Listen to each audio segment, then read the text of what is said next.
A Boeing 767 cruises high above the Atlantic Ocean on its way to Egypt. 217 people are on board. Just half an hour after takeoff, disaster strikes. The pilot and co-pilot struggle desperately for control of their aircraft. The lives of all on board will depend on these two pilots and what they do about this dive towards the ocean.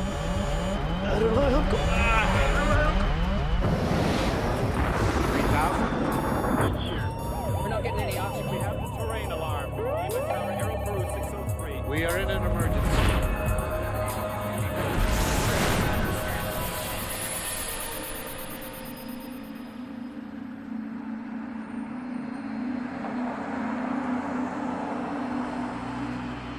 The John F. Kennedy International Airport outside New York City is one of the busiest airports in the world. In 1999, nearly 32 million passengers fly in and out.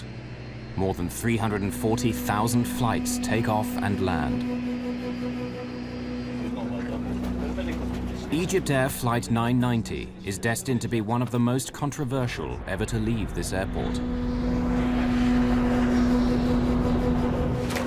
The fate of this flight challenges the strength of an international friendship between two allies and uncovers a hidden mechanical flaw in one of the world's most popular airliners. The FBI will become involved. We reviewed surveillance tapes to indicate whether or not anything unusual was loaded on that plane. Investigators in two countries developed two different theories. Was this a tragic accident or a terrible crime?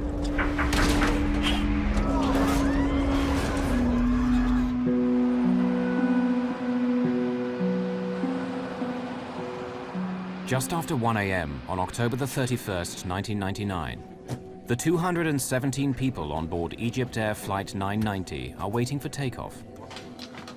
The flight's command captain is Captain Ahmed El-Habashi. He's been with EgyptAir for 36 years. The command first officer is 36-year-old Adel Anwar. He switched duty with another co-pilot so he could return home in time for his wedding. Soon be a married man. Congratulations, Adel. Thank you very much. The airline's chief pilot for the Boeing 767, Captain Hatem Rushdie, joins them in the cockpit. At 1:20 in the morning, First Officer Adel Anwar is going through his takeoff clearance with air traffic control. You fly the gateway climb. Climbing to 5,000. Following gateway, clear for takeoff, runway 22 right. EgyptAir 990 heavy. Cabin crew advised. In the name of God, the merciful, the compassionate. Cabin crew, takeoff position. After an everyday blessing, the co-pilot assists the takeoff. For safety, both pilots push the throttles. On a flight of 10 hours, it's standard practice at EgyptAir to provide a relief crew to share the flying duties. The command crew takes off and lands. The relief crew flies the middle portion. Tonight, Captain Raouf Nur el-Din and First Officer Gamil el-Batouti are the relief crew. They will take over after the first 3 or 4 hours and fly the plane until shortly before Cairo. V1, rotate.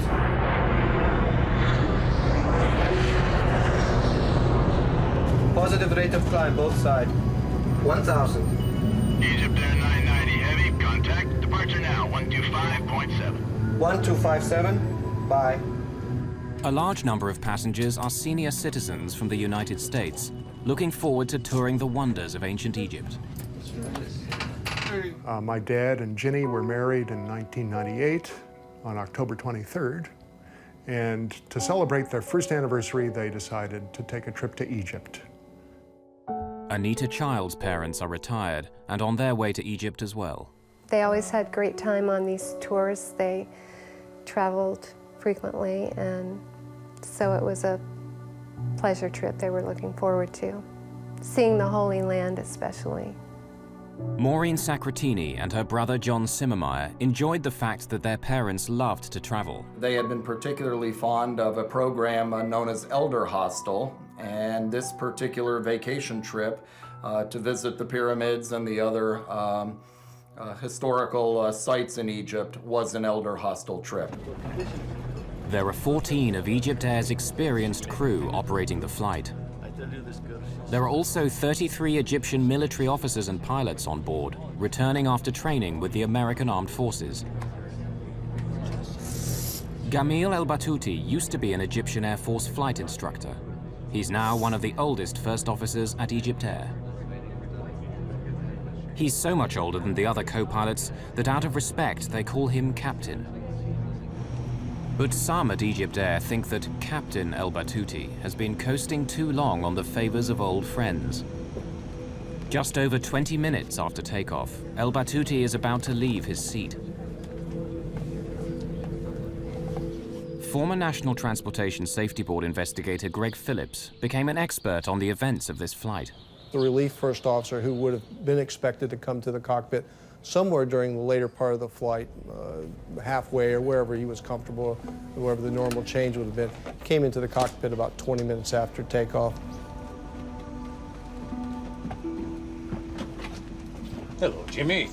How are you? How are you, sir? What's news? I slept, I swear. Just wait. Let me tell you something. I'm not going to sleep at all. I might come sit for 2 hours and then... I slept. I slept. You mean you're not going to get up?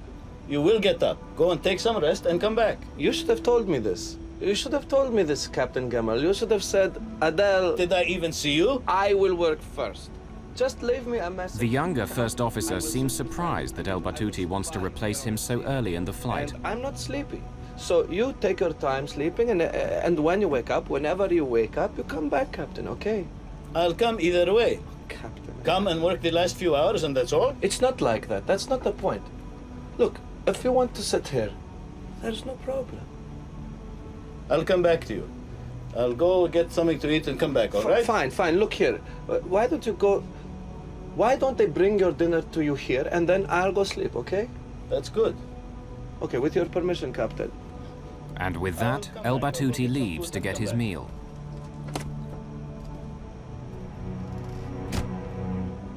Do you see how he does whatever he pleases? Do you know why that is? Captain El-Habashi senses his first officer's resentment and tries to smooth over the situation. Are you a youngster? Anwar wonders if El-Batouti wants to take over because he may not want to work with Relief Captain Noor El-Din. Doesn't he want to work with Raouf, or what? It's possible, God knows. But look, you shouldn't get upset, right? By this prophet, he's just talking nonsense. That's it. Everything's under control. Okay, Chief. Thanks a day. First Officer Anwar concedes and is ready to hand over to El-Batouti. Normally, this is the most relaxed, easy part of a long flight for pilots and passengers alike. The highly automated aircraft systems will take care of the flying for several hours. It's very unusual for an airplane flying over the Atlantic at nighttime to encounter any kind of difficulties. We normally expect accidents to happen in approach or landing or near airports, and very seldom do we get anything out over the ocean in the middle of the night. Excuse me, Jimmy, while I take a quick trip to the toilet. Go ahead, please. Before it gets crowded, while they're still eating, I'll be back to you.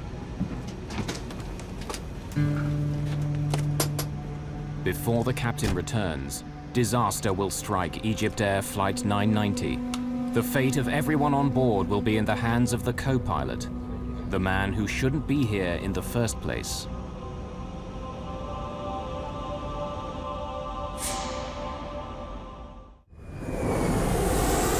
On a Boeing 767 bound for Cairo, EgyptAir's Flight 990 appears to be cruising smoothly over the Atlantic. The relief first officer Gamil El-Batouti is alone in the cockpit, while the captain has gone to the washroom. But then the plane dips, plunging down.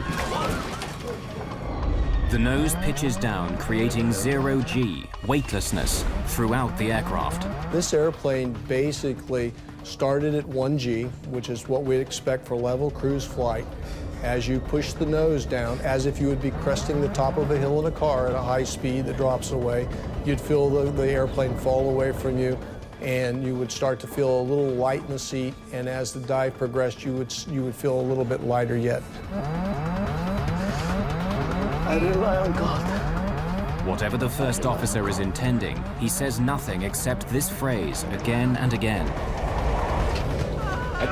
Captain El-Habashi fights the disorientation of zero gravity, desperately trying to return to the cockpit.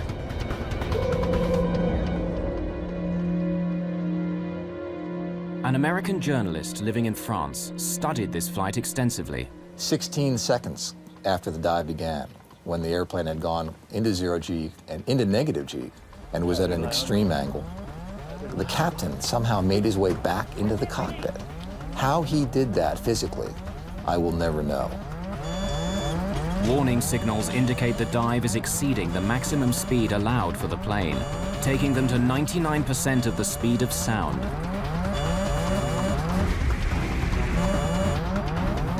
This far past the plane's design limits, the stresses on the airframe are pulling it apart. What's happening?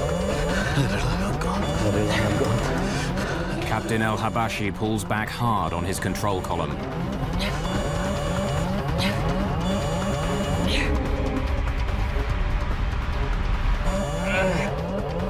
Then he tries to use the engines to power their way out of the dive by pushing forward on the throttles, but he gets nothing. What? You shut off the engines? Oh, God. Desperate, the captain deploys the speed brakes, panels standing up from the wings, in an effort to slow the dive.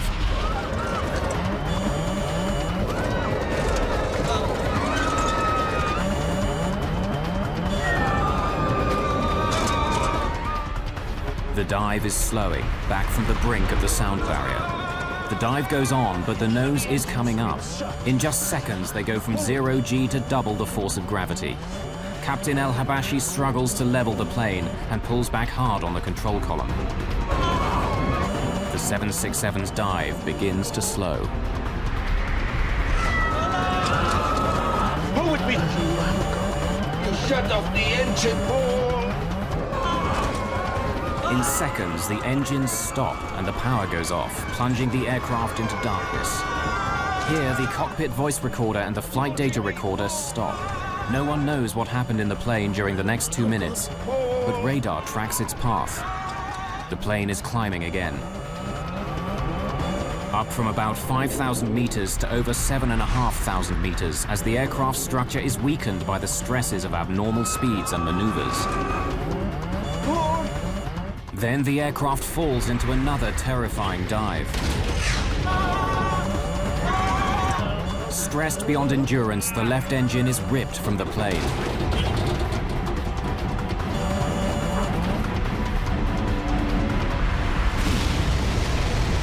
EgyptAir 990, New York Center. EgyptAir 990, if you copy... At 1:52 a.m., Flight 990 disappears from radar screens, crashing into the surface of the Atlantic Ocean, some 100 kilometers off the American coast. Coast Guard search and rescue get a call at 2:15 a.m. A plane has disappeared, and Coast Guard vessels are called to the scene. The U.S. merchant marine training vessel King's Pointer is first to arrive. Just as the day was dawning, we noticed oil in the water.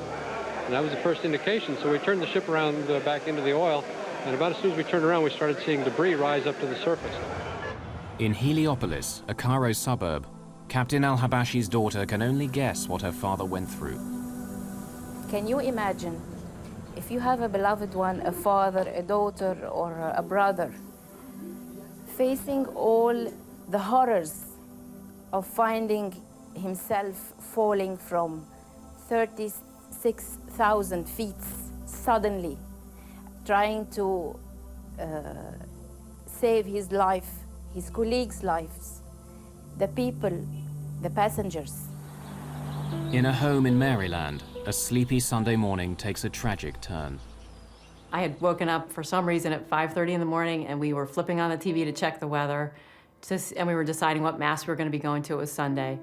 And immediately on CNN, they had Flight 990 missing, and I was in total shock. I ran down to my refrigerator where I had my parents' itinerary, and I ripped it off and just started sobbing uncontrollably. I was screaming. I didn't know what to do. We located a significant debris field, and that we have concentrated our search efforts since then on about a 36 square mile of area, about 50 miles south of Nantucket. At the end of October, the waters of the North Atlantic are so cold that normal life expectancy is about 5 to 6 hours. In Cairo, Relief Captain Raouf Nur el-Din's daughter May clung to hope for her father. I was talking to myself, trying to convince myself that my father was not on this plane. And if he's on this plane, he will be safe, because my father was an Air Force pilot. He had a very good experience. And I thought maybe if the plane crashed, he will be able to, you know, to be in a safe place and to swim and to go to any land. At the crash site, all that's left is pieces. Within hours, authorities know there's little hope for survivors. We believe at this point that it is in everyone's best interest to no longer expect that we will find survivors in this case. Egyptian President Hosni Mubarak reaches out to a stricken nation. This is the worst air crash in Egypt's history. Really, I was shocked. It's a big tragedy for us. And I give my condolences to all the passengers, to the families of the crews who have been lost in this tragedy. And I have contact with President Clinton and others that he sees. And he's giving good support for trying to find, investigate, see what was the reason. The American president would answer his ally with a commitment. And I spoke earlier with President Mubarak of Egypt today to express my condolences and assure him that we would be working together closely until this matter is resolved. We do not know what caused this tragedy. In northern Indiana, music historian Jim Brokaw learned what happened to his father and stepmother. One of the many things that I felt on that first horrible morning was the sense that people all over the world were confronting the same horrible circumstances that I was, and had the same sense of helplessness and disorientation that I did. Shocked and grieving, relatives arrive at Newport, Rhode Island. They will seek answers and share comfort. There were 100 Americans, 89 Egyptians, 21 Canadians, and 7 victims of other nationalities on board.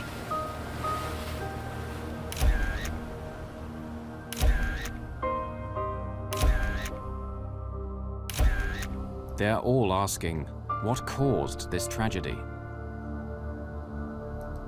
Teams of investigators will pursue that question for years to come.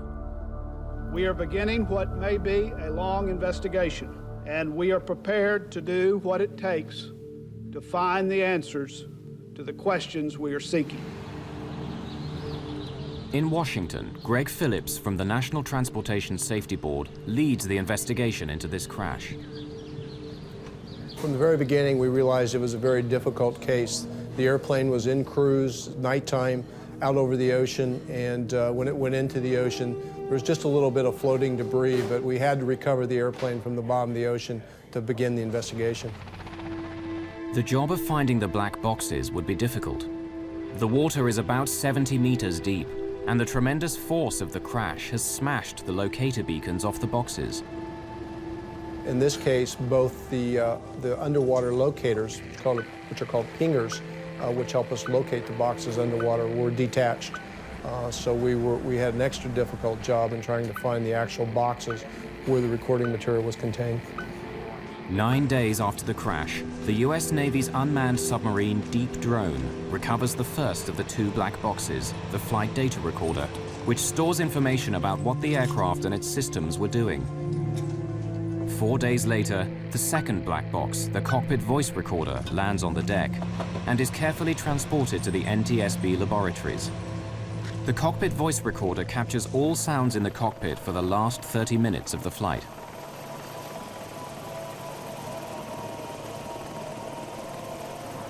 The black boxes are protected to withstand impacts of 3,400 times the force of gravity. The recovery of the cockpit voice recorder provided a gripping and bewildering picture of the last minutes of a disaster. Here, investigators hope, is the key to unlock the mystery of Flight 990. Translating the Arabic spoken in the cockpit is a top priority at NTSB headquarters. The cockpit voice recorder was good quality. It was easily usable and translatable by the investigation team. The cockpit voice recorder is always just a piece of the investigation that fits many other pieces of a puzzle. It goes along with the flight data, recorded data, examination of the wreckage, and all the other aspects of investigation.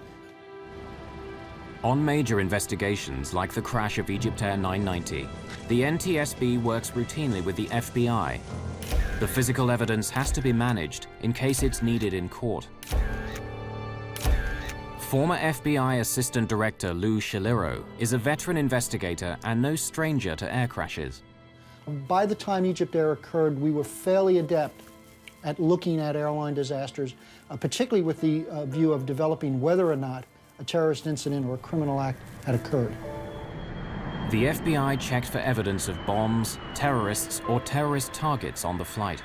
Trying to determine luggage against the passenger list and whether or not there was anything unusual in the manifest, whether or not the people that loaded the plane could recall anything that would have caused them concern. We reviewed surveillance tapes to indicate whether or not anything unusual was loaded on that plane. We had no evidence at all of any explosive device on board EgyptAir that night. At the NTSB, American investigators found no fault in the aircraft from studying the flight data recorder. But Egypt's members of the investigation team insisted that not all the evidence was in. Much of the wreckage was still in storage on Rhode Island. They hope the cause of the crash can be found here. Egypt's representatives search for any possible mechanical cause for the crash. While they search, other theories are pursued. A study into the causes of airline crashes published in January 2001 points to pilot error as the cause of 1/3 of these accidents.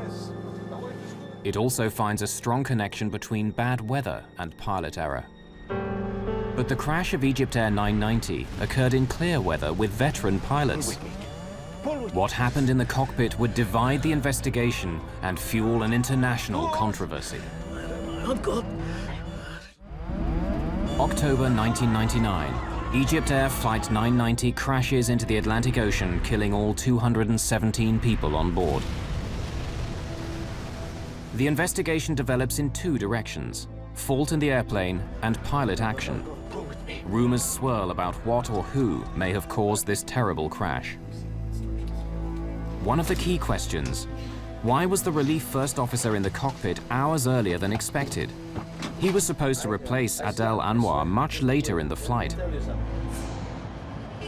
But in Cairo, Adel Anwar's older brother Tarak has no problem with Adel being replaced in the cockpit. Suppose I am with one of my friends and we are traveling in a car and he asks me if he can drive instead of me. Is this going to be a problem? For example, if Adel didn't get enough sleep and Captain Jamil told him, "Let me fly the plane instead of you and you go rest," there is no problem with that. When the actions in the cockpit are put together with the voices recorded, a timeline emerges that indicates a series of initially bewildering decisions.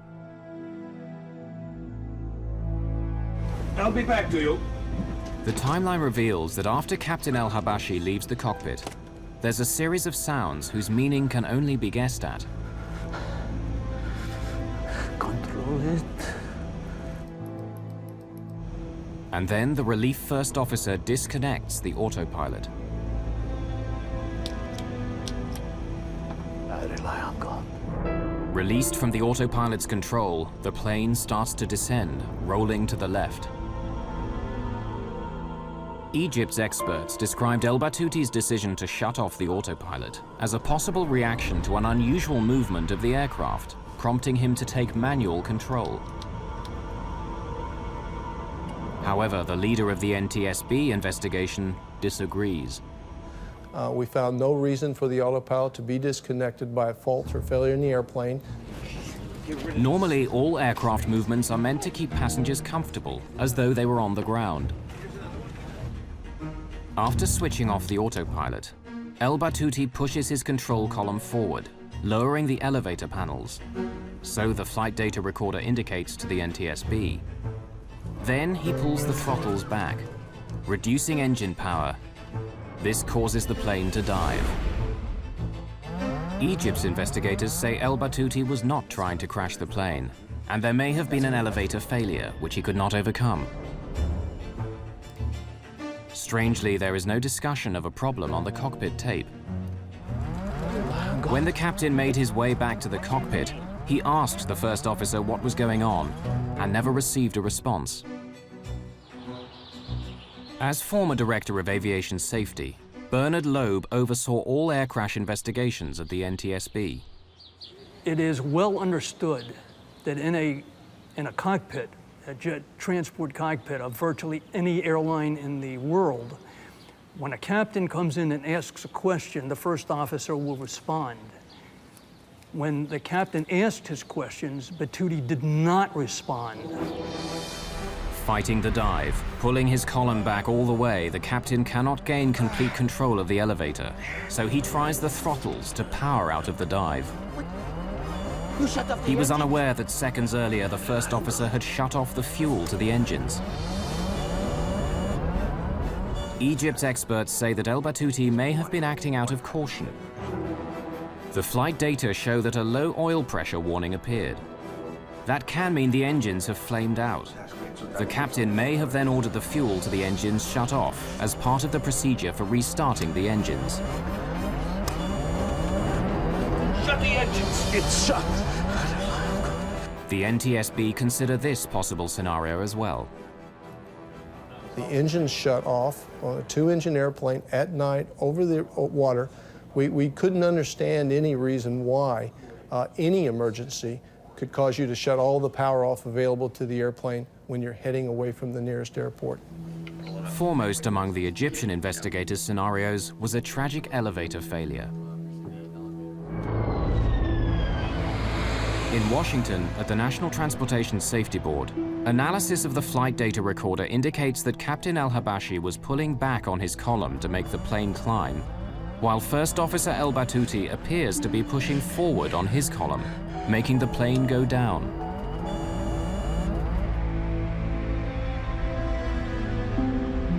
Elevators work simply. Pull back on the column and the elevators go up, lifting the plane. Push forward and the elevator panels move down to make the plane descend. They work together, but in this case they're going in opposite directions. Egypt's experts argued that this crash could have been caused by a failure in the elevator assembly, producing an elevator hardover, a jam in the elevator controls which lock them in the down position, plunging the aircraft into an uncontrollable dive.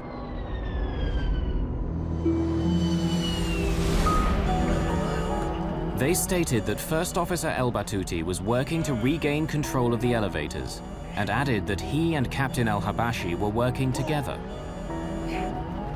If there had been an elevator failure, it could explain the first officer's unusual performance in the cockpit. Pull! Supporting evidence is found when analyzing fragments of the wreckage in the hangar at Rhode Island. Here, investigators made a remarkable discovery: 3 unusually sheared rivets. These tiny parts play an important role in the Boeing 767 elevator assembly. Egypt's consulting experts determined that the scratches in the metal surfaces of these rivets showed that they were sheared off in 2 different directions. One direction could be attributed to the crash.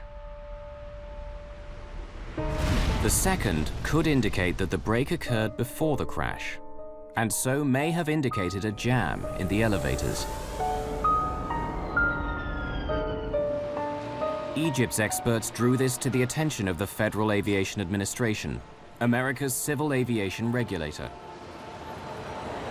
Alarmed by the potential risks, the FAA ordered all bell crank rivets to be inspected on every Boeing 767 in operation around the world. The inspections uncovered 136 sheared rivets, and 34 aircraft were grounded until the fault was fixed. The FAA said the problem could result in loss of controllability of the airplane. Egypt's investigators had uncovered a credible-sounding scenario, that the sheared rivets in the elevator assembly of the Boeing 767 indicated a jam that could have caused an elevator hardover that the pilots could not overcome. NTSB investigator Greg Phillips disagreed. Those are by design for the Boeing 767. The controls can be split. They're designed that way in case one of the surfaces, the control surfaces, fails, so that whoever is still in control of the airplane or can control the airplane with a failed elevator.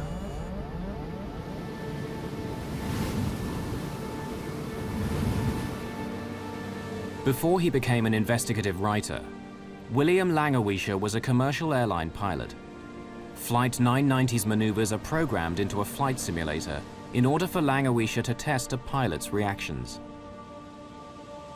To see an airplane going so wildly into a dive, to see the altimeters unwinding at that speed, to hear the horns and warning signals going off, is frightening. Whatever the cause of the dive, Langewiesche tries a variety of responses to recover from it. Finally, they asked me to wait at the extreme 15 seconds. To sit in a 767 or any airplane going out of control and do nothing for 15 seconds. 15 seconds is a long time. It's inconceivable. But I did it.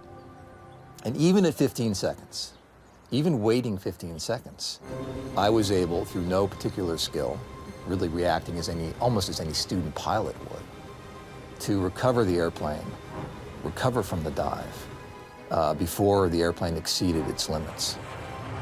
No Boeing 767 has suffered from an elevator hardover and dive before or since the crash. The aviation experts hired by Egypt developed a wide range of scenarios, citing a fault in the elevator assembly as a possible cause of the crash. Based on the data, the information we have from the testing that was done as a group effort with all the best thinking everybody had at the time, we could not make this airplane do what it did with any of the failure scenarios that were presented to us. While mechanical failure scenarios were exhausted and terrorism was excluded, the FBI continued to dig into the life of First Officer Gamil El-Batouti.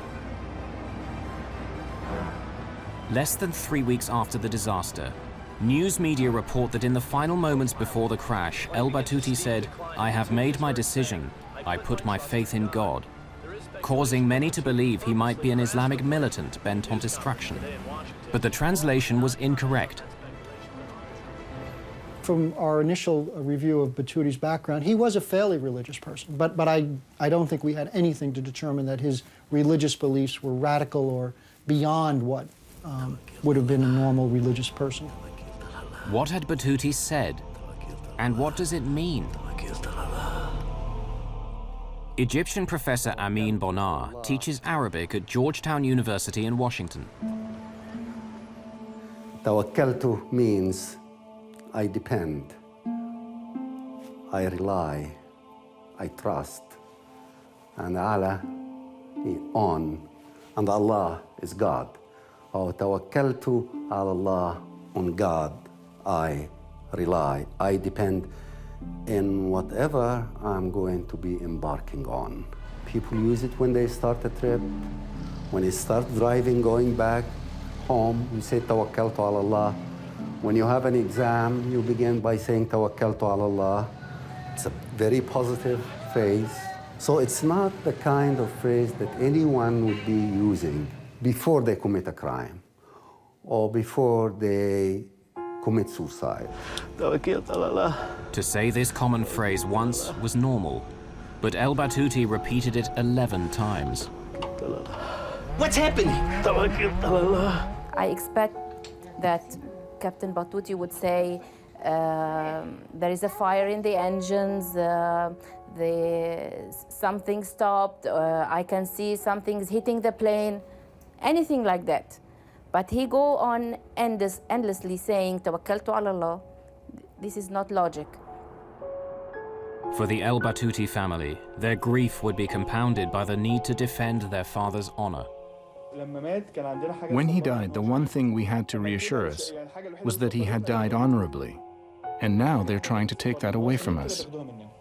There is a lot of mechanical failures. Why you have only to say that it's a deliberate act, no mechanical, no weather, no mechanical, no weather. So why? Because he's an Egyptian pilot. Chairman Jim Hall allowed that it could have been a criminal act rather than an accident. The investigation could end up in the hands of the FBI alone. It is only prudent for the National Transportation Safety Board to consult with these experts and officials to fully evaluate this information prior to any final decision on whether the responsibility for this investigation should transfer to the Federal Bureau of Investigation. Egypt's President Hosni Mubarak, formerly commander of the Egyptian Air Force, had known Gamil el-Batouti, according to his nephew Walid. Mubarak asked President Bill Clinton to intercede to keep the crash from becoming an FBI matter. Since the crash, Walid el-Batouti, nephew of Gamil, has become the el-Batouti family spokesman. You have to understand that the highest ranking in this country, which is the Egyptian president, was an Air Force pilot. And he was asked, and he says, according to my experience, it's in the tail unit. Something happened there. It's not suicide. It could be either a mechanical failure, a manufacturing failure, something. In America, the FBI focuses on Gamil el-Batouti and the question of motive.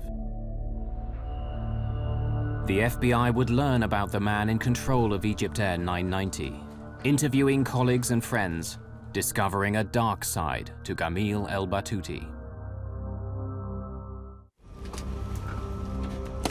Investigating the cause of the crash of EgyptAir 990, the spotlight falls on the character and history of Relief First Officer Gamil el-Batouti. He was 59 years old, approaching 60, had never risen above the rank of first officer. That may have caused him some animosity towards EgyptAir.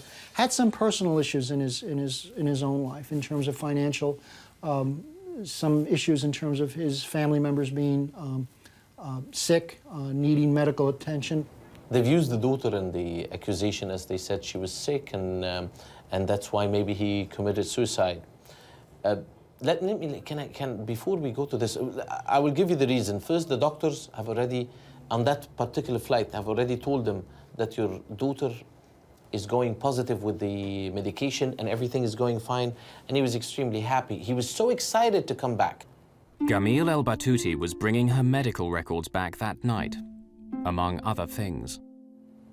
Okay, he bought tires for his son, and an argument went on the phone between him and his son. My father called me to come to the airport because he could not carry all 4 tires himself. He says, listen, I carry your tires all the way from the States.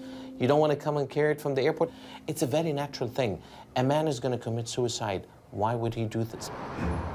In New York, the FBI continued their investigation at the Hotel Pennsylvania, where EgyptAir had a block booking of about 50 rooms for their crews. The investigation that the FBI was able to do as far as Batouti's background probably spanned a period of about a year or so, at least from the records that we were able to obtain and from the interviews we did at the various places that he stayed. So he did have, I think, a propensity to engage in behavior with some of the hotel people in terms of sexual misconduct. Hey, pretty lady, where did you get to? Which, you know, at the time really appeared to be totally out of the realm of what was normal for a person of that status to do. A husband and father of 5, Gamil el-Batouti was notorious for leering at and bothering female guests and hotel staff. Come to my room. The FBI learned that 2 years before the crash, 2 young women reported that he called them on their hotel room phone, telling them to look out the window across the courtyard. You have a good time too. When they did, they saw el-Batouti exposing himself and reported the incident to hotel security. His provocative behavior would continue. A hotel maid told the FBI that the night before the crash of EgyptAir 990, el-Batouti had sexually harassed her again. No, I want to talk to you because, look, I give you $100 if you just come to my room. I'm not here for that.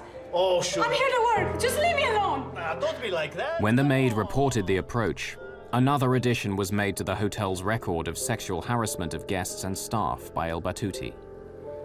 The allegation of the hotel, as far as they said, it happened way before, not one day before the flight. Not one day before the flight, as has been mentioned. The hotel maid told the FBI the incident took place on October the 29th, 1999, the day before the flight. 3 months after the FBI began investigating El Batouti, an EgyptAir flight landed in London. The plane's captain requested political asylum in the United Kingdom. He claimed to have information about the cause of the crash of EgyptAir 990, and he feared reprisals in Egypt. Captain Hamdi Taha was a colleague of Gamil El Batouti, and he was walking away from his wife, his family, and his country. The FBI sent a special agent, and along with a British security officer, he interviewed Captain Taha. Were you aware of El Batouti displaying sexually inappropriate behavior? Yes. This is very important. I heard it from pilots who I trust. Batouti got into trouble for sexual misbehavior in New York with maids and following women and so on. The airline tolerated this for a while, and they told him several times, maybe you can get away with this normally, but this is America. You represent our country. You cannot do these things. Captain Taha's information was second-hand, but his description of El Batouti meeting with the airline's chief pilot was intriguing. Khatem Rushdie went to see Batouti the night they took Flight 990. They had a meeting in the hotel. He told him that what he had done could not be covered up, and something had to be done. The flight back to Cairo from New York would be his last flight. We go back many years together. But this will be your last flight to the United States. He would not be flying to America anymore. Batouti had just had these big privileges taken away from him, and he was humiliated. So, I think that what happened was this. He must have said to himself, if this is going to be my last flight, it will be Khatem Rushdie's last flight also. Certainly within various corporations where people bring weapons into the office and attempt to take revenge against people that they feel have aggrieved them. Perhaps Batouti felt that EgyptAir had been the cause of some of his issues, and unfortunately in this case it was the kind of office that was flying at 33,000 feet. The FBI provides Taha's interviews to the NTSB. Egyptian officials asked for another EgyptAir pilot to be interviewed. Mohammed Badrawi had known El Batouti for 40 years. Interviewed at the NTSB, he described discussing with Captain Rushdie what to do about El Batouti's behavior. Do you know if Khatem Rushdie was aware of the situation with Batouti? Well, of course he knew. But he pretended not to know, I think, because Khatem Rushdie is the chief pilot. Badrawi confirms that Khatem Rushdie is upset about El Batouti's harassment of women at the hotel. So Badrawi takes Rushdie's concerns to his old friend. And if he didn't listen to you, what did you tell him was going to happen? Nothing much, really. You see, he was on his way out. We don't normally touch people when they're approaching 60. I know. I'm not saying that you are doing something wrong. They are saying that you're doing something wrong. I know you are my friend. We have a little patience, and then they're out. Badrawi would ask Rushdie to be patient with his old friend, considering that El Batouti only had 3 months to go before retirement. We've been in the Air Force for 40 years. All he needs is a few more months. Badrawi's interview confirmed that Rushdie did believe El Batouti's behavior had to be dealt with, and he denied Taha's claim of a meeting between the two on the night of the crash. But Captain Taha was not done. He had another compelling story to add.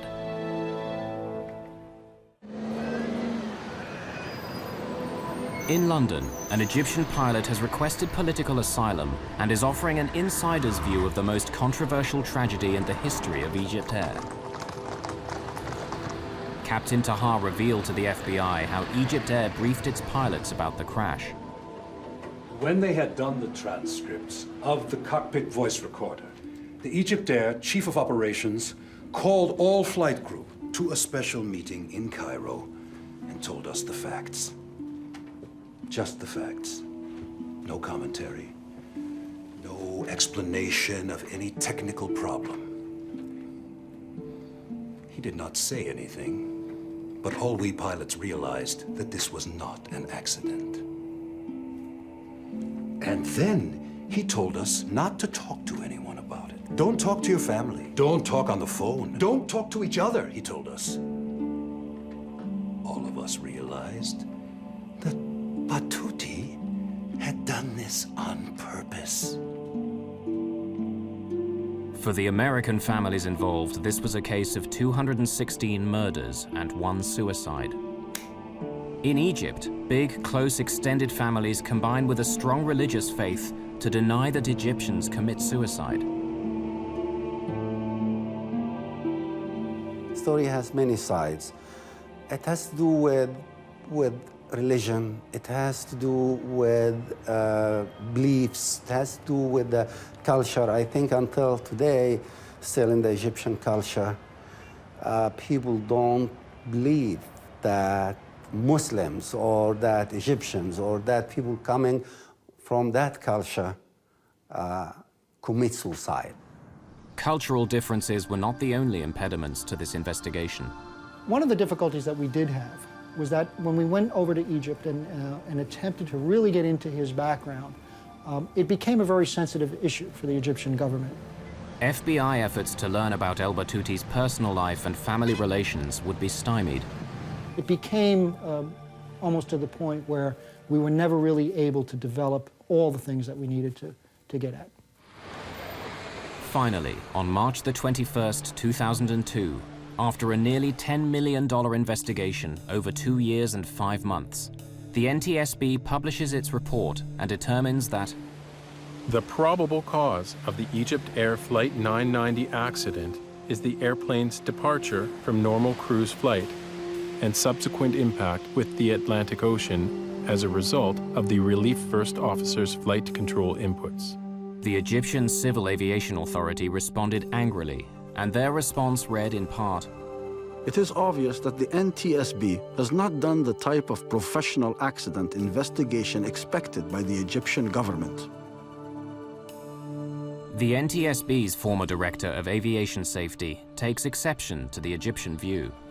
What was unprofessional was the insistence by the Egyptians in the face of irrefutable evidence to anyone who knows anything about investigating airplane accidents and who knows anything about aerodynamics in airplanes, was the fact that this airplane was intentionally flown into the ocean. No scenario that the Egyptians came up with, or that we came up with, in which there were some sort of mechanical failure in the elevator control system would either match the flight profile or was a situation in which the airplane was not recoverable. Like many of his countrymen, the loyal nephew cannot believe his uncle Gamil was a mass murderer.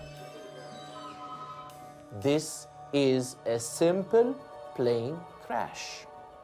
It was put and made like this for no reason.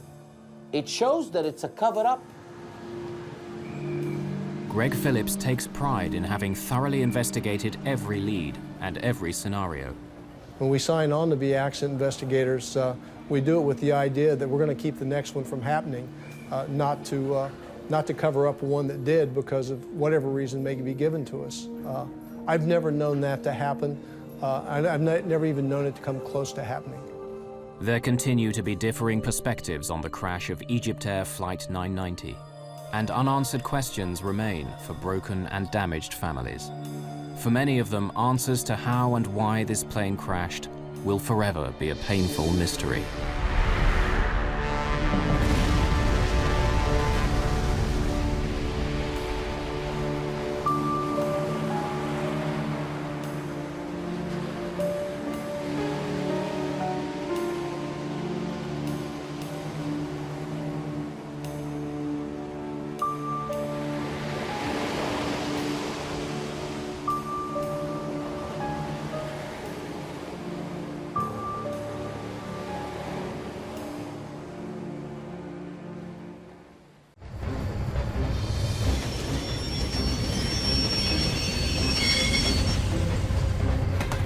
freight train is out of control. Get on the phone. Tell them we got a runaway train.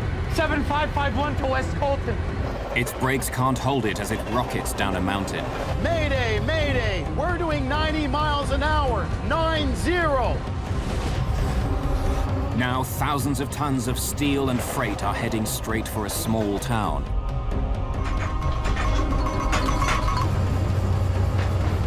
We're gonna die on that curve. An innocent mistake risks the lives of everyone on board and many more in the town below. 3,000? We're not getting any oxygen. We have the terrain alarm. Aero Peru 603. We are in an emergency.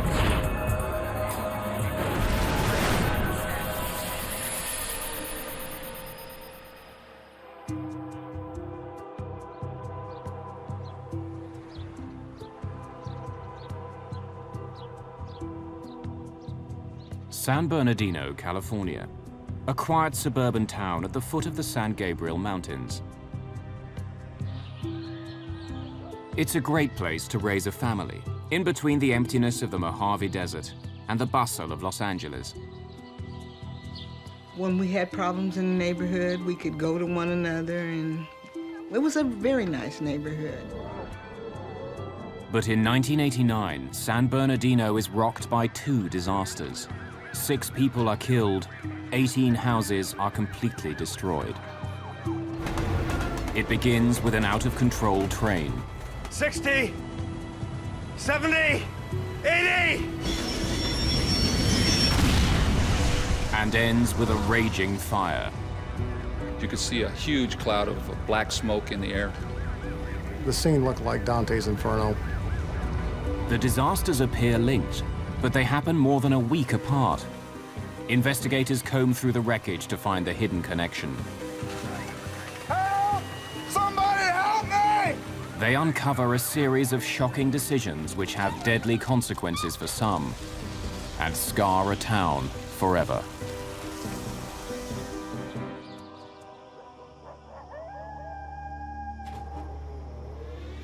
Early morning, May the 12th, 1989. On a railroad siding in the desert, a freight train waits to head up over California's San Gabriel Mountains. Frank Holland is the chief engineer for Southern Pacific Freight Train number 7551 East. Well, my job as an engineer is to get on the train, operate the locomotives, obey the rules, speeds, slow down at restrictions, and get the train from point A to point B. His work on this trip actually began the night before at the Mojave Rail Yard. Some of Southern Pacific's freight trains are put together here, picking up crews and engines to take them across the country. Holland is here to collect the paperwork he'll need for the journey. Hey, Frank. Holland was promoted to chief engineer 3 years before. Okay, clearance form, train orders, train list, and tonnage profile. His paperwork tells him he's hauling 69 freight cars, each one weighing 54,431 kilos. Holland also learns that the cars are all filled with the same thing, trona. It's a non-toxic chemical used in fertilizer. So you start making your calculations on what kind of horsepower you're going to have to take that train down that hill. And that will tell you at what speed you can go. Thanks. Have a good one. Altogether, Holland's paperwork tells him he's hauling more than 3.5 million kilos of cargo, more than 10 jumbo jets. The cargo's final destination is South America. Today, Holland's only taking it as far as the West Colton terminal near Los Angeles. To do that, he'll have to haul the cargo up the San Gabriel Mountains and through the Cajon Pass. Then he'll carefully slow his huge train as it winds down the mountain. Hey guys, we're going down to West Colton. We got 69 cars filled with trona. Everett Crown is the conductor of 7551. He'll sit up in the front engine to assist Holland. Alan Reese is the brakeman this morning. He'll ride 2 engines back. Okay, I'll be back in 3. Between them, the 3 men have almost 50 years of experience working the trains with Southern Pacific.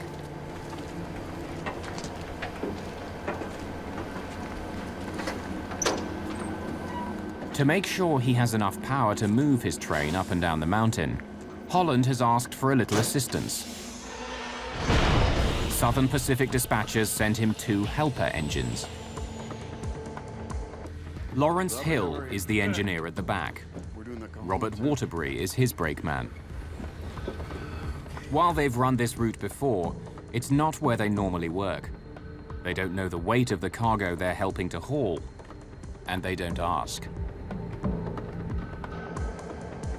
7551 East now has 4 engines up front and 2 behind. With the last 2 in place, the train is all set to go. Helper calling head end. Head end. Coupled and ready to go. Roger that.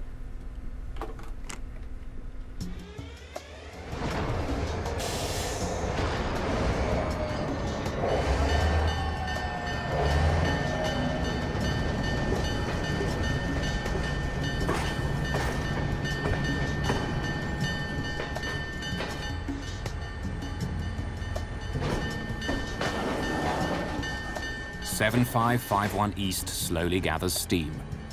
In just an hour and a half, it'll reach the top of the mountains, the 1,300-meter-high Cajon Pass.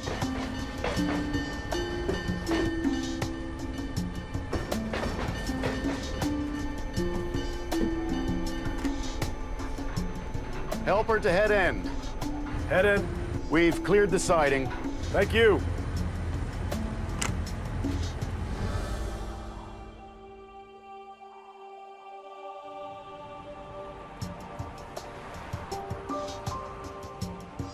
On the other side of the mountains, the town of San Bernardino is slowly coming to life.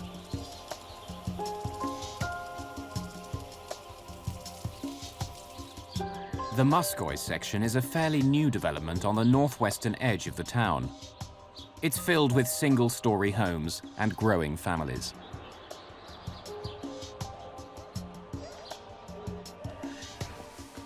Christopher Shaw is waking up at 2326 Duffy Street.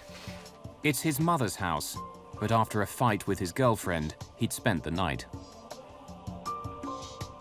Across the street, Ruth Green has succeeded in getting 3 children out of bed and off to school.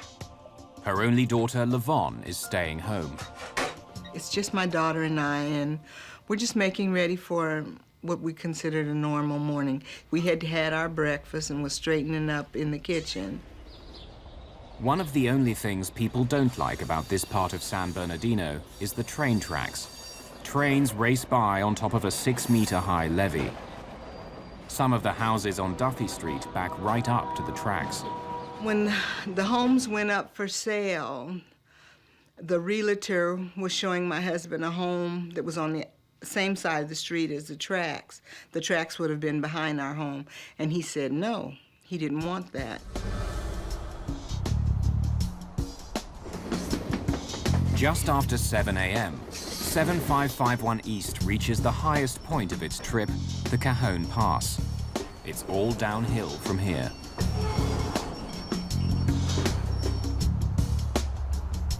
The pass is a vital rail link between Los Angeles and the rest of the world. It's one of only 3 ways to get through the mountains. Dozens of trains rumble through here every day. Traditionally, in railroading, mountain railroaders are respected as the big guys, the tough guys, because they have the most demanding job. Cajon Pass is one of the toughest mountain passes for railroaders to deal with in the entire United States. So many trains go over it, and it is extremely demanding that everyone has to be on their toes 100% all the time. No chance. No? No. Engineer Frank Holland and conductor Everett Crown have the train right on time. There hasn't been any communication between the men at the front and the 2 men at the back of the train since the trip began. There's been no need. Everything's running smoothly. Now comes the most critical part of the journey, slowing the massive train as it starts down the mountain. What we do when we run a train from the Mojave area to Colton is basically we drive it off a cliff. At that point, the track tips over and goes downhill at a very steep grade, 2.2%. And for trains, 2.2 feet down in every 100 feet is like falling off a cliff. As 7551 East begins heading downhill, the crews still believe it's a normal run. What they don't know is that their train is already out of control, and they have no way to slow it down.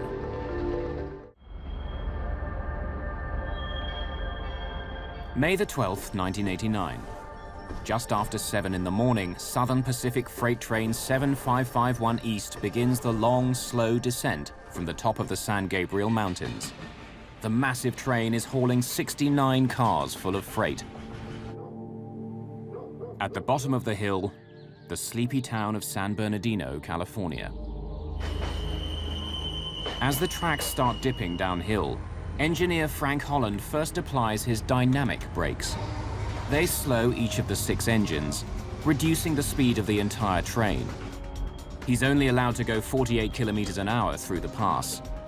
He checks in with Lawrence Hill, the engineer in the helper engine at the back of the train, to make sure he can maintain his speed. Calling the helper. This is the helper.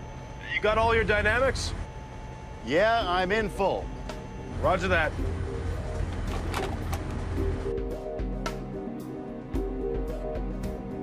The first part of the downhill run twists back and forth 56 times. The friction from the turns helps slow the mammoth train. Even with the turns, Holland starts applying his air brakes. They put pressure on the wheels of each freight car. The train is now traveling at 40 kilometers an hour. That's exactly where Holland wants it to stay.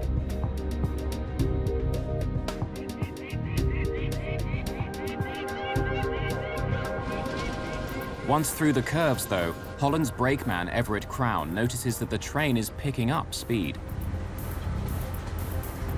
Frank, we're at 30.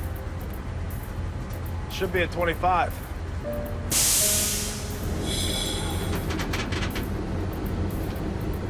The train actually was maintaining its speed. It might have been picking up just a little bit, but we still had a long way to go.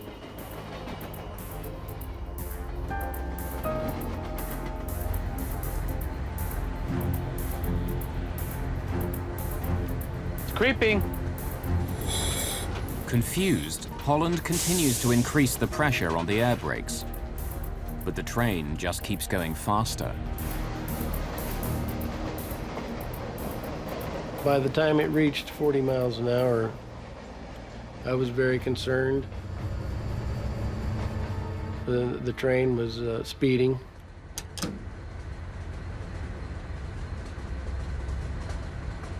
As the train approaches 72 kilometers an hour, Holland turns his air brakes on full. But it doesn't help.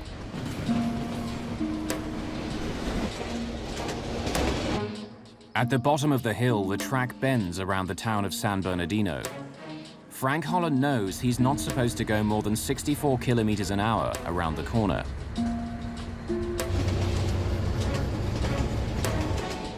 Partway down the hill, he's already going much faster than that. Ruth Green's husband has left for work. Her 3 youngest children are off to school. Across the street, Chris Shaw is just about to take a shower. Engineer Frank Holland knows there are several houses that are right in the way if his train comes off the track. I've been over that territory many times, and yeah, I knew that there was a curve coming down there that we weren't going to make.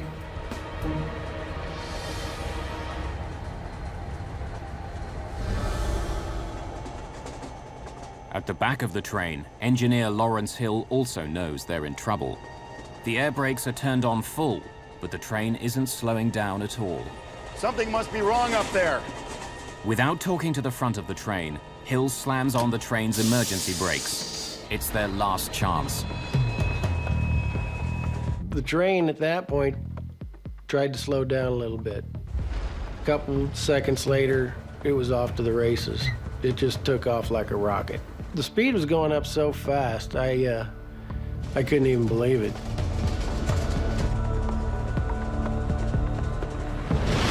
The emergency brakes haven't worked.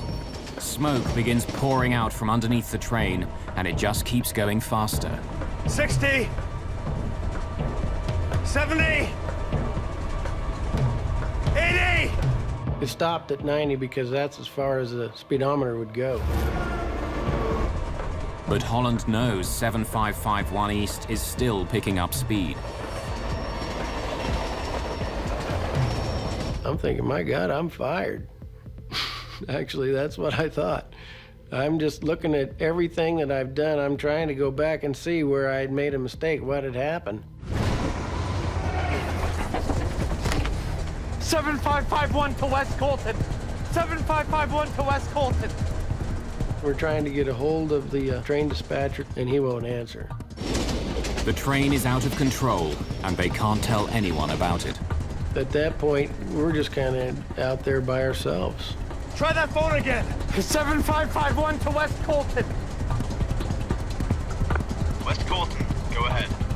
We have a slight problem. At the back of the train, engineer Lawrence Hill listens to the radio call. I don't know if we can get this train stopped. He breaks in, desperate to tell the dispatcher how dangerous the situation is. Mayday, mayday! We're doing 90 miles an hour. 90, out of control. Won't be able to stop till we hit Colton.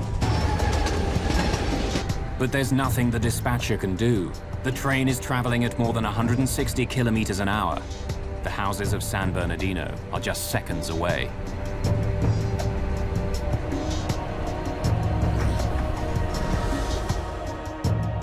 Down in the town, a strange rumbling breaks the morning calm. My house began to vibrate. The house was rattling so hard, I would have thought that the windows would have broke. It just got worse and worse. By then, I realized it was the train. As we were coming up to that curve, I looked over at Everett and I said, "We're gonna die on that curve."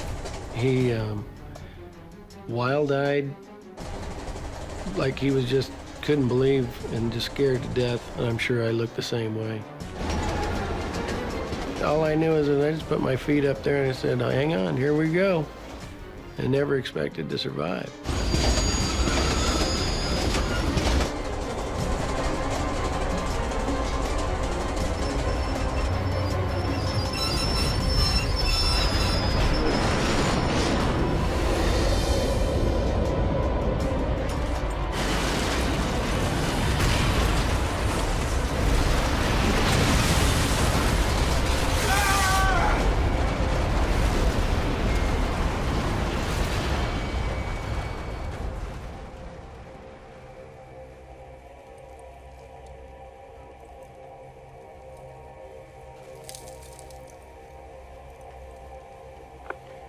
West Colton. AGYM Saugus dispatcher, please come in. We're on the ground here between Dyke and Stover. Mayday! Mayday! In the helper engine at the back of the train, engineer Lawrence Hill desperately calls the Southern Pacific dispatcher. Being at the end of the train has saved him from injury, but he's not sure everyone else has been so lucky. SP7551, anybody please come in.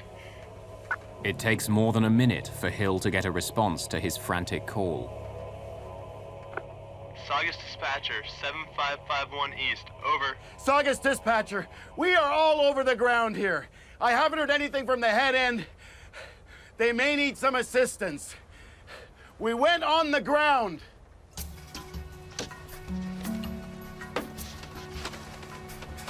Incredibly, engineer Frank Holland survives the wreck. The man in charge of the train crawls away from his ruined engine, the first of the cars to derail. Everett, where's Everett? We gotta get him. He's still inside. Let's get you down first. He's helped out of the train by eyewitnesses to the disaster. When they pulled me off of the locomotive and set me down, it was just, I just couldn't believe it. The cars were just mangled, the locomotives were destroyed. It was just, you know, unbelievable devastation. I look back at that and I went, oh my God, what did I do?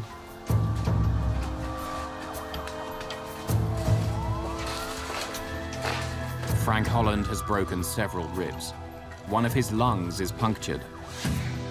The man who was riding with him, Everett Crown, is soon found dead. As is Alan Reese, the brakeman who was riding in the third engine.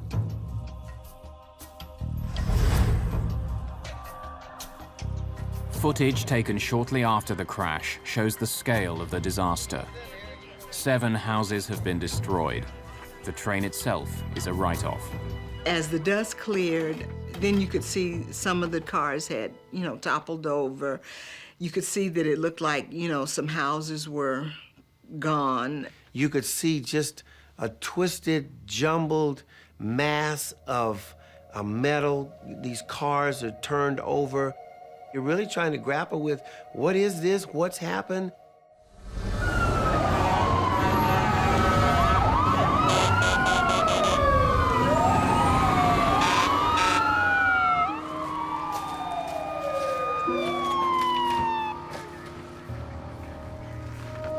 Alan Simpson is a battalion chief with the San Bernardino Fire Department. The house that we focused on, with the information that the mother gave us about one individual, was totally obliterated. You wouldn't recognize it as a house. It looked like a jumble of somebody gone through it with a bulldozer. They were hollering that there's somebody still in there. We later learned that that was where Chris Shaw lived. And when you looked at that house, it was like you'd say there was no way anybody could still be alive under all of that rubble and wreckage. The wreckage is also hiding an explosive problem no one in the neighborhood knew about. Running alongside the railway, about 2 meters below the ground, is a pipeline carrying fuel back up the mountain. If it's been damaged in the derailment, a single spark could cause a major explosion. Prior to this incident, we were not aware that this pipeline existed and ran directly behind our homes. The thought's always in the back of your mind if you have something like that. This is major, 14-inch pipe full of pressurized fuel. We know what that's going to do if it ruptures. The pipeline is operated by the Kalnev Pipeline Company. It pulls hundreds of barrels of fuel from the pipe, trying to reduce the size of any potential explosion. But much more fuel remains behind. Automatic safety valves in the pipeline that are supposed to shut off individual sections aren't working. The company can't completely drain the area under the derailment. Almost 3 hours after the crash, rescue workers find the body of a small child. He's the second young boy killed in the disaster. Well, after we recovered the 2 children from the one house, there wasn't a lot of hope for finding anybody else at that point. But you never give up hope. You always keep trying. But there's pressure to wind the search down. Every moment spent looking for Chris Shaw further delays the cleanup. And Kalnev can't check the pipeline properly until the rail cars are gone. An entire neighborhood holds its breath. Is there any chance Shaw could possibly have lived through the disaster? Southern Pacific Train 7551 East has crashed into San Bernardino, California. 4 people are dead, and an entire neighborhood has been evacuated. A gas pipeline under the wreck hasn't been checked yet. Chris Shaw was in one of the houses destroyed when the train derailed. 12 hours later, he's still missing. George Avery, a firefighter for less than a year, takes his shift at the crash site. We were ordered to relieve the crews that were trying to search for a body. And at that time, they thought it was a body recovery. Shaw is the last person in the neighborhood still to be accounted for. Workers ask his mother to draw a map of the house. She tells them her son was in the bathroom when the train derailed. Workers concentrate their final search effort there.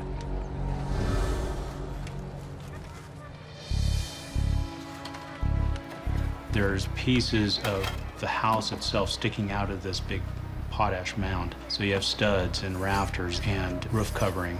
So they gave me a specific area, so I started removing the product. And as I did so for, it seemed like an eternity, but it was probably an hour, hour and a half, this void occurred and started to reveal itself in front of me. As Avery reaches into the opening, he feels something snag his jacket. So then I immediately pulled it out, thinking it was caught on a nail or whatever. As I pulled it out and looked inside, I saw this hand waving in front. I found him! I found him! Help! Somebody help me!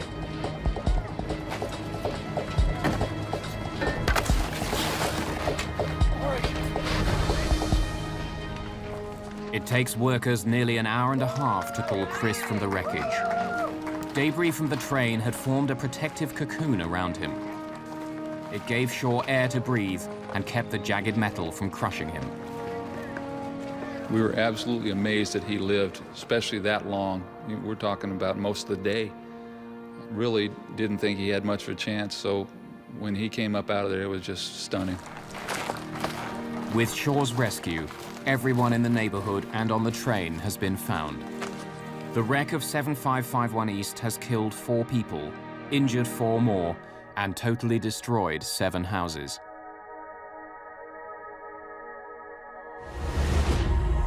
Even with Shaw's rescue, San Bernardino's troubles aren't over yet.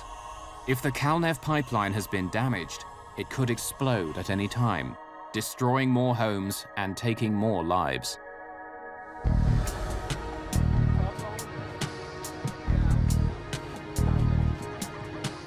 With that threat hanging over the neighborhood, the search for the cause of the derailment begins.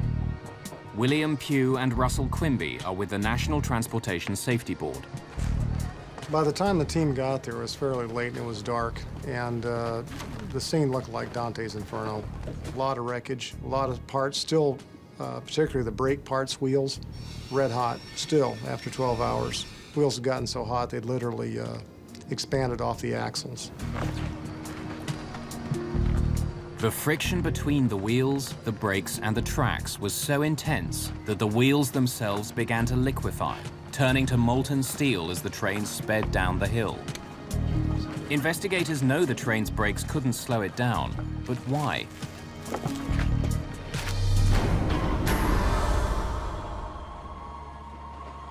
The next day, cleanup operations begin. Southern Pacific needs to clear its ruined train from the area. It's the only way investigators can work and Calnev can check its pipeline. Southern Pacific has all of the cars moved 2 days later, but the ground is still covered with 7551 East's cargo, hundreds of tons of trona.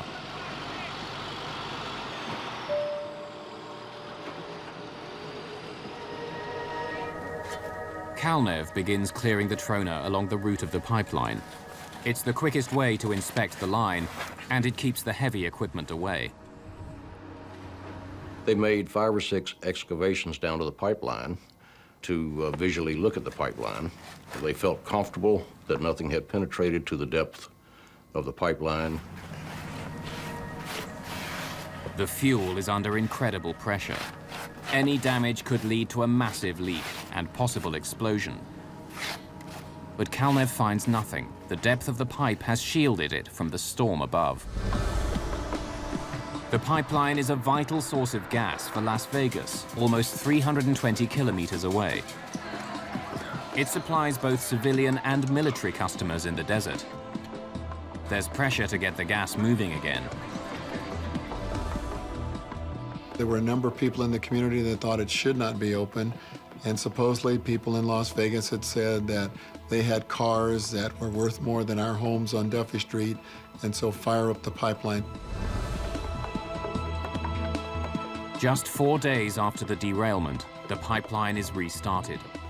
Calnev watches for any drop in pressure. It would mean fuel was escaping, that there was a leak somewhere in the system. but it holds.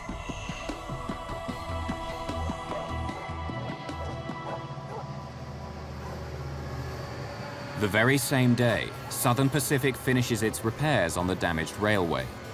Trains are once again moving past San Bernardino.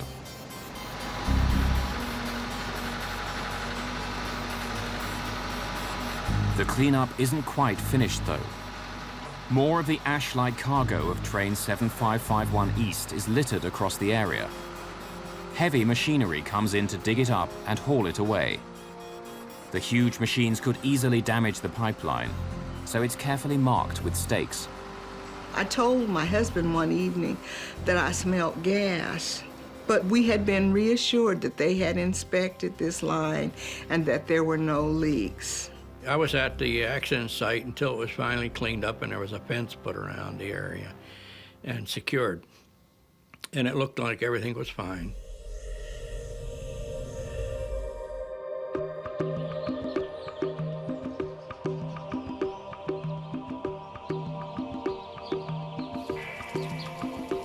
Early morning, May the 25th. It's been almost 2 weeks since 7551 East derailed, slamming into San Bernardino. But the cleanup was fast. For more than a week, the trains and the fuel in a pipeline below have been running smoothly.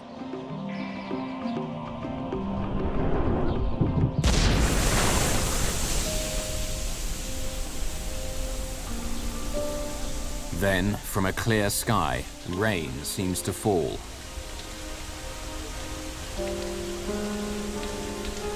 Large sections of the neighborhood are soaked by this peculiar shower. Ruth Green is back in her house when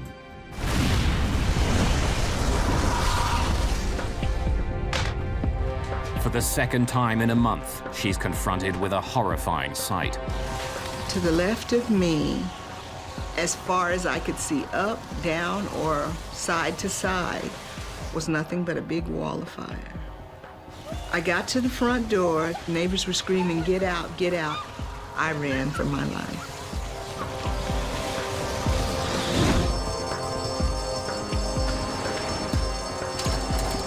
Once again, the fire department responds to a major disaster on Duffy Street.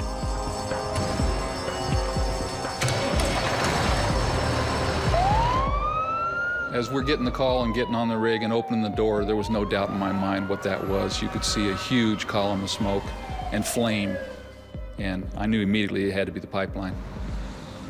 A tower of smoke and flame reaches more than 100 meters into the sky.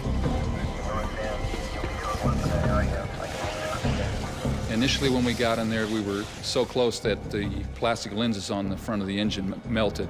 Several of the turn signals, part of the red lights, melted. There is an intense noise coming from this pipeline where it had ruptured. It sounded like a jet engine. Deafening is how I would describe it. And we dealt with that all day long. Local firefighters aren't the only ones called back to the scene. I got a call, report to the chairman's office. I went down to the chairman's office, notified that the pipeline blew up, and that I should get my team together again. The area looked more or less like a war zone, where a lot of damage, a lot of fire damage had been done.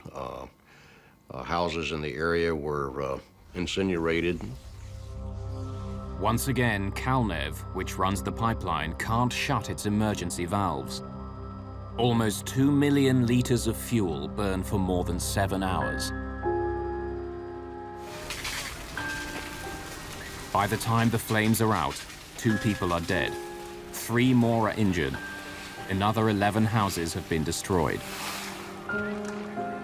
The residents of San Bernardino are in shock.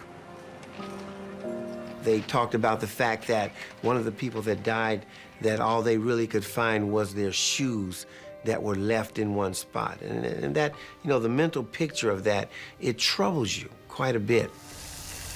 After the fire, it was over for me. I couldn't see myself living in the house anymore.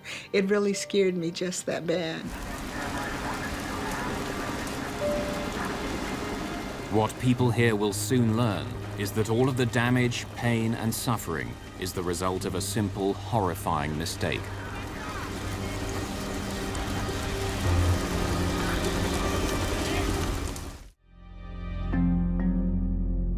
A small neighborhood in San Bernardino, California, has been devastated by 2 disasters. In just 13 days, a train derailment and a gas explosion have ripped through the area, killing 6 people.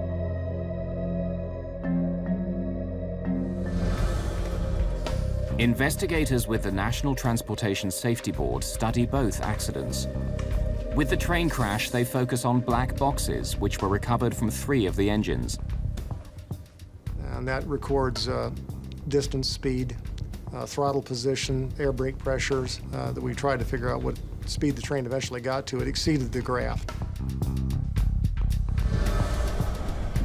The black boxes reveal that 7551 East had probably reached the incredible speed of 177 kilometers per hour before derailing. The speed limit on the curve was just over 60 kilometers an hour. Although the train's brakes had been applied, it continued accelerating.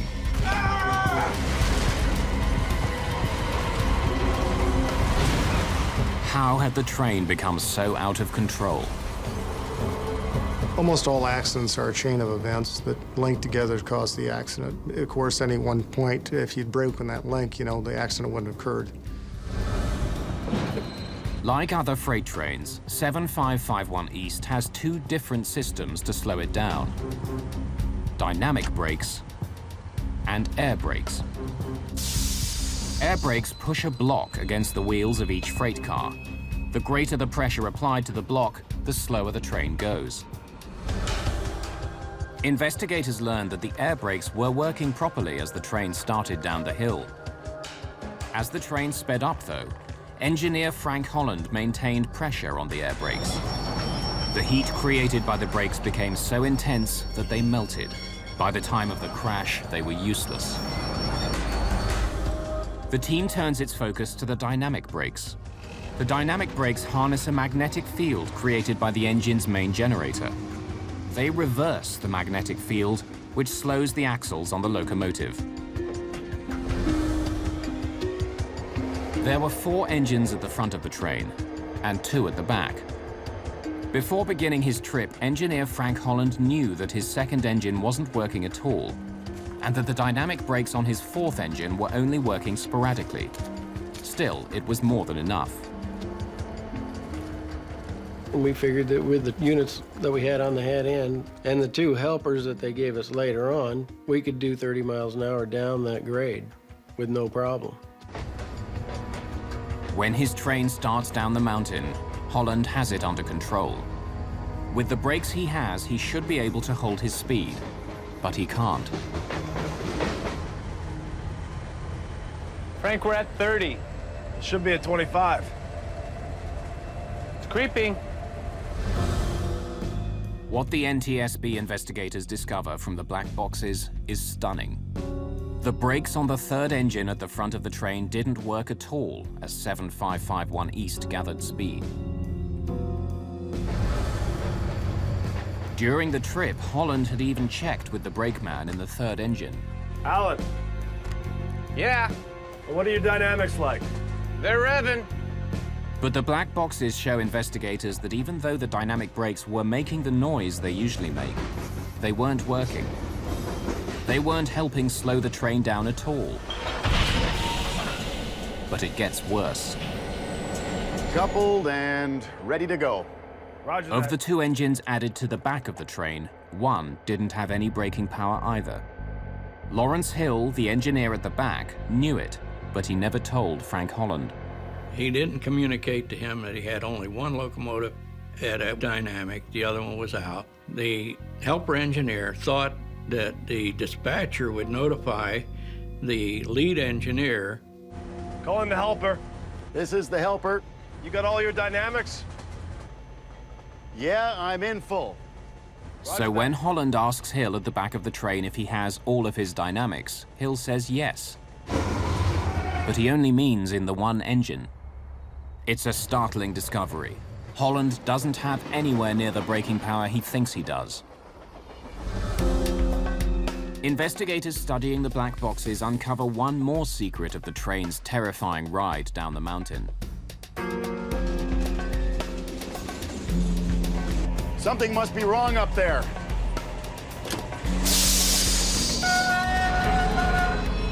When Lawrence Hill pulled the emergency brakes, he actually canceled out the dynamic brakes. It's a safety feature to keep the wheels from locking and the train from sliding down the tracks. In this case, with the air brakes melting, the dynamic brakes were the only thing holding the train back. Putting the emergency brakes on actually sped the train up. When the emergency brakes are applied, what happens is you lose your dynamic braking and you've got a runaway train now. But Pugh is still puzzled. According to all the paperwork, 7551 East was hauling 3.5 million kilos of cargo. At that weight, even with his crippled engines, Holland should have been able to hold his speed going down the mountain. To find out why he couldn't, investigators turned their attention to the days before the accident.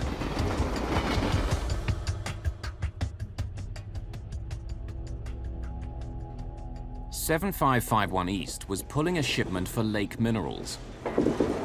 5 days before the trip began, the company's superintendent drops off the proper paperwork with Thomas Blair, who works for Southern Pacific.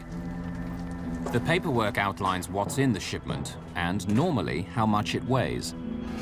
Thanks. In this case, though, the weight was not filled in. Lake Minerals believed each of the cars was filled to its maximum, 90,000 kilos. Hey! Hey! Since that's what the company expected, Lake Minerals didn't think there was any reason to put the number down. But Blair knows that to fill out the proper computer forms, he'll need to have a weight, or the train won't be able to leave the train yard. Blair has been working with Southern Pacific for 17 years. He's seen thousands of freight cars leave his yard. He makes an educated guess that the material in each car on the train weighs 54,000 kilos. But Blair's guess is a tragic miscalculation. Every single freight car on 7551 East is actually carrying 36,000 kilos more material than he estimated. Across 69 cars, it means that the train is actually more than 6 jumbo jets, 2.5 million kilos heavier than anyone thinks it is. Nobody caught the fact that the weights were way under. Train orders, train lists, and tonnage profile. From then on, the engineer had a profile of the train that showed 6,100 ton. I'll be back in 3. Okay. He operated that way, and it was wrong. It was dramatically wrong. I mean, that was only 2/3 of the weight of that train. That train was doomed, and we just didn't know it. Frank Holland was in trouble before his trip began. Even if all of his engines were working, it would have been a difficult trip down the mountain.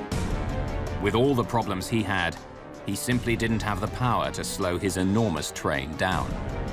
Crashing into San Bernardino was all but inevitable from the beginning. The wreck of 7551 East was a preventable disaster. Investigators are about to discover that the explosion which followed didn't have to happen either.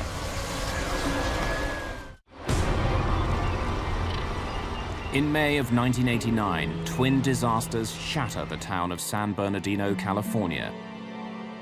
A train derailment and a gas line explosion kill 6 people and destroy more than a dozen houses.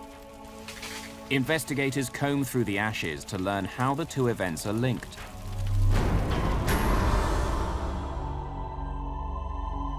The pipeline was 2 meters below ground.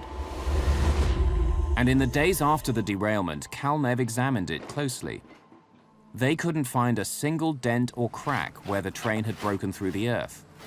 The train crash hadn't seemed to weaken the pipeline. And when gas began pumping through the pipe, there was no loss of pressure, no warning sign of a problem.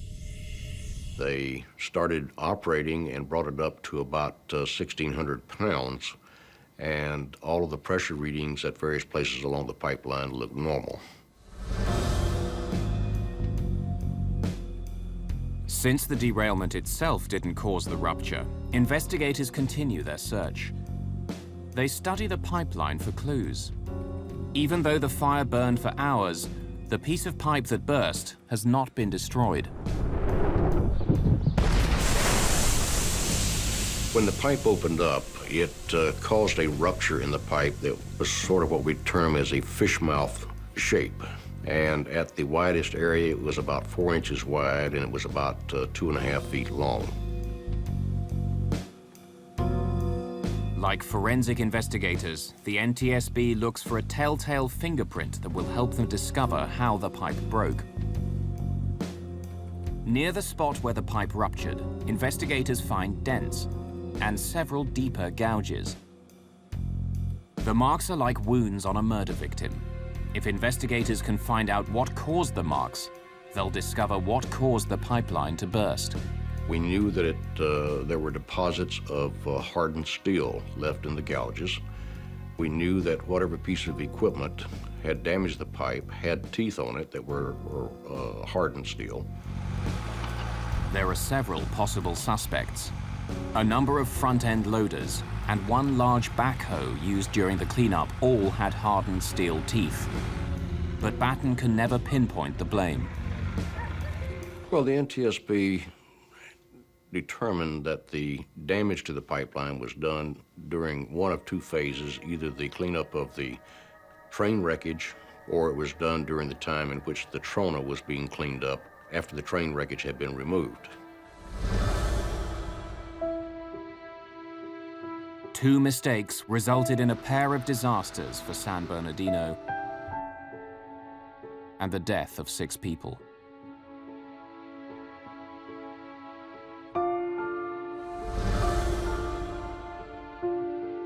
In its final report on the disasters, the NTSB doesn't blame Frank Holland, saying his belief that he had enough braking power to stop the train was perfectly reasonable.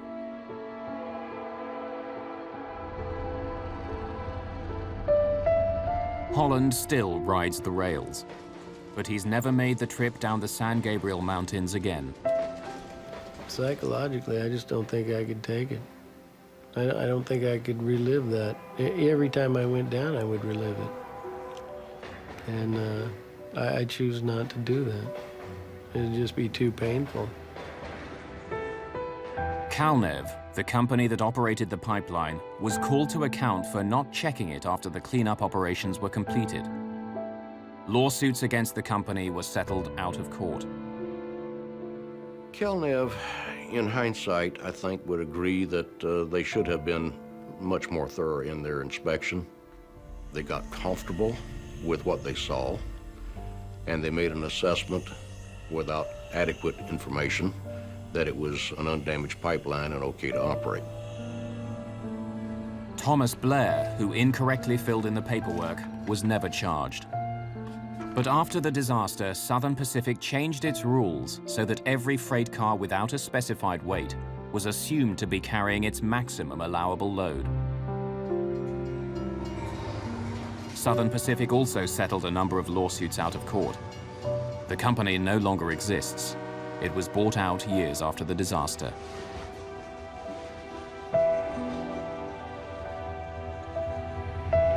Trains continue to run past San Bernardino, but many of the families involved in the disaster moved away. Trains were still coming down out of Cajon Pass. And so a person couldn't help but go in their mind go to where, what if that this thing could happen again? Houses aren't allowed beside the tracks anymore.